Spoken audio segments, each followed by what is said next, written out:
HIV/AIDS and security has two dimensions. One is the military security and the other is the human security.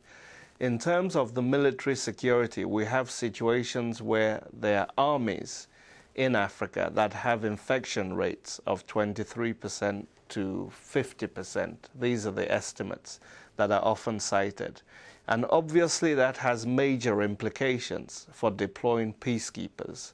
If an army has a quarter or half of its troops unable to be deployed, then it has serious implications for Africa's ability to be able to maintain its own peace. So that's the military side of things, and there's a lot of work that has started now on the continent in terms of armies trying to develop a comparative advantage in prevention, treatment and management programs, and also to share those experiences.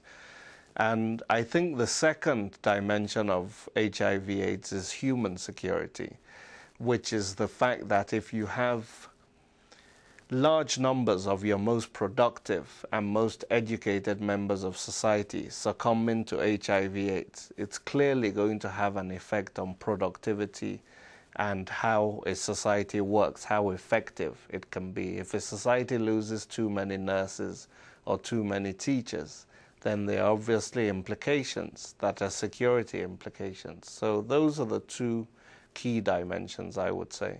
If current rates continue, then it has very serious implications. 75% of all cases, infections last year, it's been estimated by UNAIDS, were on the continent. So the long-term implications of all of this are quite worrying. But there are some countries like Uganda, like Botswana, like Senegal, that have tried to tackle the disease and in some cases have been able to reverse the numbers. So I wouldn't say it's irreversible, but there really does need to be a maintaining of the commitment that African countries, for example, have made. In 2001, they committed themselves to providing 15% of their budgets to health with a priority on HIV/AIDS. Many of them are currently not meeting these targets, and there's also a need for others outside